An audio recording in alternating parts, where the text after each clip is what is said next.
हाँ तो भाई एसएससी एमटीएस वालों, कल से आपके एग्जाम स्टार्ट हो रहे हैं और ये वीडियो को लास्ट तक देख लेना, ठीक है। मेरे कहने से देख लो, ठीक है। अगर आप जानते हो कि भाई मैं यहाँ पर चीज़ें जो लेके आता हूँ, मैं कुछ ना कुछ आपके लिए बढ़िया लेके आता हूँ, तो ये वीडियो भी आपके लिए बहुत बढ़िया होने वाली है। अगर आपका एमटीएस एग्जाम है, आपको पता है कल से एग्जाम स्टार्ट हो जाएंगे, और इस वीडियो के लास्ट तक जो है भाई आपके बहुत सारे डाउट्स हैं जो क्लियर हो सकते हैं, ठीक है। हो सकता है कि आपके कुछ डाउट ही ना हो, तो उससे आपको अलग भी मैं कुछ लेके आया हूँ, ठीक है। जैसे कि आपका जीके, ठीक है, सबसे मेन जो है भाई मैं जीके के ऊपर ही बात करूंगा, लेकिन उससे पहले जो है भाई कुछ टॉपिक्स हैं जिसपे बात कर लेते हैं, ठीक है। आपका सबसे पहले तो देखो एडमिट कार्ड की बात करूं तो यार देखो, एडमिट कार्ड ब्लैक हो, मतलब कि ब्लैक एंड व्हाइट हो या प्रिंट वैसे हो कलरफुल, तो उससे फर्क नहीं पड़ता, ठीक है। अगर आपने और एसएससी एग्जाम दिए होंगे तो आपने देख लिया होगा उसमें, तो उस पर ज़्यादा बात करने की जरूरत नहीं है, ठीक है। इंपॉर्टेंट क्या डॉक्यूमेंट्स है उस पर ज़्यादा बात करने की जरूरत नहीं है कि आपको एक एडमिट कार्ड ले जाना है, एक आधार कार्ड, ठीक है, फोटो आइडेंटिटी जो भी हो, जरूरी नहीं आधार कार्ड, पैन कार्ड भी चल जाएगा, जो आपके दे रखे होंगे नोटिफिकेशन में वो सारी चीज़ें चल जाएंगी, एडमिट कार्ड में दे रखा होगा, और फोटो वोटो की जरूरत नहीं पड़ती है, बस इतना, ठीक है। बाकी बेल्ट वहाँ अलाउड नहीं करेंगे, ठीक है। और इससे अलग जो है भाई ऐसा कुछ है नहीं कि आपको लेके जाना नहीं ले जाना, ठीक है। तो बस ये मेन तो आपका एडमिट कार्ड और आपका आधार कार्ड जो है वही रहता है, ठीक है भाई। बाकी कुछ बच्चे ये भी सोच रहे होंगे भाई कि हम क्या सेफ अटेम्प्ट सोच के जाएं, ठीक है। मतलब कि देखो सबका रहता है कि भाई हम तो इतने से, मतलब कि इतने अटेम्प्ट करेंगे, मॉक टेस्ट में इतने करते तो वहाँ भी इतने करेंगे।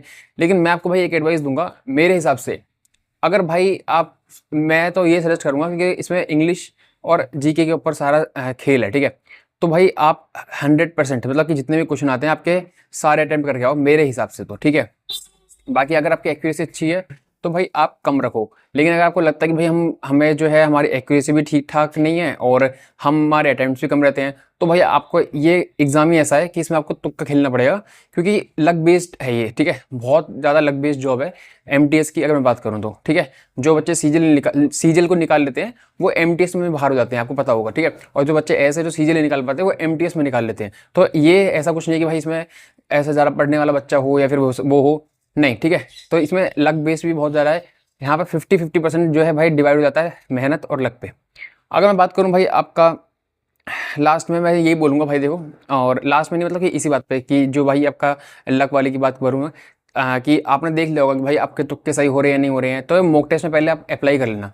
जैसे आप अपने मॉक टेस्ट दे रहे होगे तो उसमें अप्लाई करके देखना कि भाई हम जो तुक्के लगा रहे हैं, बाकी मैं बताऊंगा भी, देखो भाई अभी जो जीके के मैं पॉइंट्स लेके आया हूँ उसमें बताऊंगा कि तुक्के भी कैसे लगाने हैं, ठीक है। और अगर मैं बात करूँ इंग्लिश की, तो भाई आपको पता है इंग्लिश का लेवल थोड़ा ठीक ठाक आ रहा है, तो उसमें जो है भाई आपको थोड़ी सी मेहनत करनी पड़ेगी, और उसमें जो है सब बच्चों को दिक्कत आएगी इस बार, क्योंकि अगर एग्जाम का लेवल इन्होंने पहले की तरह रखा, सीजीएल और इन सब में तो क्वेश्चन आपने देख होंगे बहुत अच्छे खासे लेवल के थे, हालांकि मेंस में इतनी नहीं आई है, लेकिन प्री में तो ठीक ठाक इंग्लिश का लेवल आ रहा था। तो अगर ऐसा ही लेवल इसमें आता है एमटीएस में भी, तो मेरे हिसाब से तो भाई 20+ जो है आपके, अगर एक्यूरेसी के साथ अटेम्प्ट कर रहे हैं तो बहुत अच्छे अटेम्प्ट करेंगे। बाकी ऐसे ही आपके 20+, आप जो जीके में अगर एक्यूरेसी आपकी अच्छी है तो 20+, ठीक है। बाकी मैं तो ये बोलूँगा कि आपको, अगर आपको लग रहा है आपके मॉक टेस्ट में भी नंबर अच्छे नहीं बन रहे हैं, ठीक है, हम एक्यूरेसी भी सोच के चल रहे हैं, सब कुछ सोच के चल रहे हैं, फिर भी अच्छे नंबर नहीं बन रहे, तो भाई किस्मत पे खेल लो। मैं सीधा कह रहा हूँ भाई, आपको किस्मत पे खेलना पड़ेगा, सारे के सारे अटेम्प्ट्स करके आ जाओ, ठीक है। बाकी मैं बात करूँ, देखो मैंने बहुत ज़्यादा एनालिसिस करा था, और मैं सोच भाई मैं एक बात और बोलना चाहूँगा, टेलीग्राम ग्रुप की जो लिंक है वो डिस्क्रिप्शन में दे रखी है मैंने, उसको ज्वाइन कर लेना। आपके जब भी सीजीएल वगैरह इन सब के एग्जाम हुए हैं तो जो जो मेरे पास पीडीएफ होगी पड़ी हुई, ठीक है, इनके आंसर की, ठीक है भाई, ये थोड़ी सी अपने बीच की बात है, तो भाई उसको जाके जो है भाई टेलीग्राम ग्रुप को ज्वाइन कर लेना, और मैं बता दूंगा कि कहाँ पे आपको ये मिल जाएंगी, ठीक है। वहीं पे वैसे मैं देखो मेन ग्रुप पे तो नहीं डाल सकता, जो बात है, लेकिन एक अलग से ग्रुप बना दूंगा जिसमें मैं आपकी पीडीएफ वगैरह डाल दूंगा, ठीक है।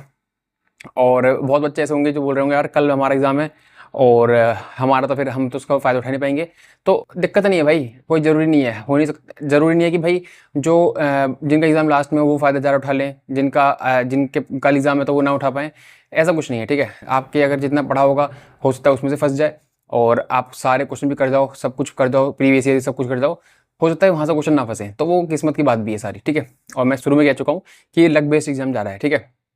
और भाई मेरे हिसाब से जो, अब मैं जीके में कुछ टिप्स बताने वाला हूँ जो मेरे हिसाब से आपको फॉलो करनी चाहिए अभी के एग्जाम के हिसाब के, जो हिसाब मैंने देखा, जैसे आपके आंसर की मैंने देखी सारे एग्जाम की, ठीक है, तो कैसे जीके क्वेश्चन आ रहे हैं, किस हिसाब से जो है इनके ऑप्शन वगैरह सब कुछ जो है भाई उसके ऊपर मैंने थोड़ा सा एनालिसिस करा था, और जिससे कि मेरा सीपीओ का और दिल्ली पुलिस कांस्टेबल दोनों का जीके का स्कोर जो है इंप्रूव हुआ था, ठीक है।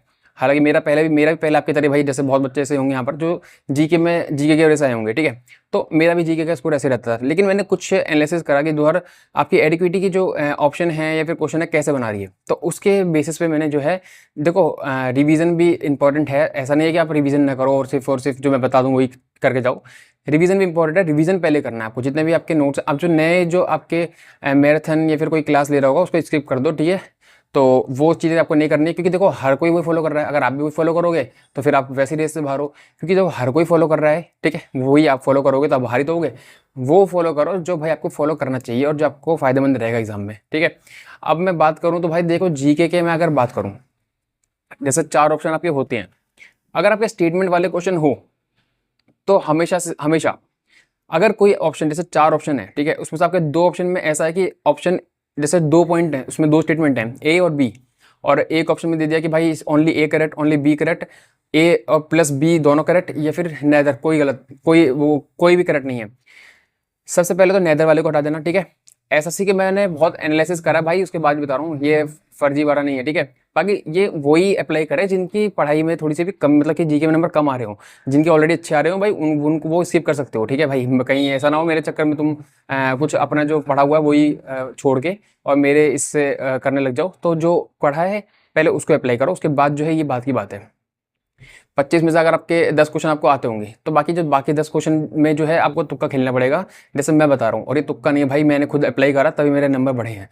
तो अगर आपको लग रहा है, ठीक है, स्टेटमेंट वाले में सबसे पहले तो जिसमें भी ऑप्शन ए करेक्ट, मतलब कि 2 स्टेटमेंट में पहला ऑप्शन जो है, मतलब पहला स्टेटमेंट जिस ऑप्शन में करेक्ट दे रखा है पहले तो उनको टिक कर लो, और जो उनसे अलग है उनको हटा दो, ठीक है, समझोगे। तो अब कौन कौन सा ऑप्शन बचा आपके पास? एक तो ये कि only first statement is correct, और एक वो जो बोथ ए एंड बी। तो 9 भाई 70% जो है भाई बोथ ए एंड बी होगा, और 30% जो है भाई आपका ओनली ए होगा। थोड़ा सा आपको पढ़ के एनालिसिस कर लेना, और बाकी जो है भाई ये 100% आपकी जो है टिक। अगर आपके 7 क्वेश्चन आ रहे हैं, मान लो 7 या 8 क्वेश्चन आ रहे हैं आपके इसके स्टेटमेंट वाले, और आप ये ट्रिक अप्लाई करते हो, तो मैं भाई लिख के दे रहा हूँ 5 से 6 क्वेश्चन आपके 100% करेक्ट होंगे, ठीक है। और एक चीज़ मैं बताने वाला हूँ भाई, जो मैंने और अप्लाई करी, ठीक है, सीपीओ के और दिल्ली पुलिस कांस्टेबल के एग्जाम में जीके में, जिससे मेरा स्कोर इंप्रूव हुआ है, वो ये है कि जैसे आपके 4 ऑप्शन है, आपको लग रहा है कि 3 ऑप्शन तो आपने सुने हैं और एक ऑड सा है, ठीक है, कोई नया नाम है।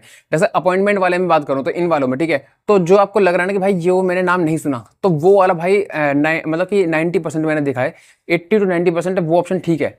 और भाई उसमें मैंने देख लिया, मतलब कि ऐसा नहीं है कि आपको आता है तो तब भी वही चीज़ करो, नहीं, ठीक है। अगर आपने पढ़ रखी है अपॉइंटमेंट वगैरह ये सब, तो भाई आप वही टिक करोगे जब आपको पता होगा, ठीक है। अगर आता होगा, अगर आपको नहीं आता है तो भाई ये चीज़ ट्राई कर लेना। मैं ये नहीं कह रहा भाई ऐसा आपका हो ही होगा, 100% की गारंटी कोई नहीं लेगा, ठीक है। यहाँ पर मैं ये नहीं ले रहा, बोल रहा भाई तो सब हर कोई कर लेगा अप्लाई, थोड़ा सा अपना भी दिमाग लगाना पड़ेगा।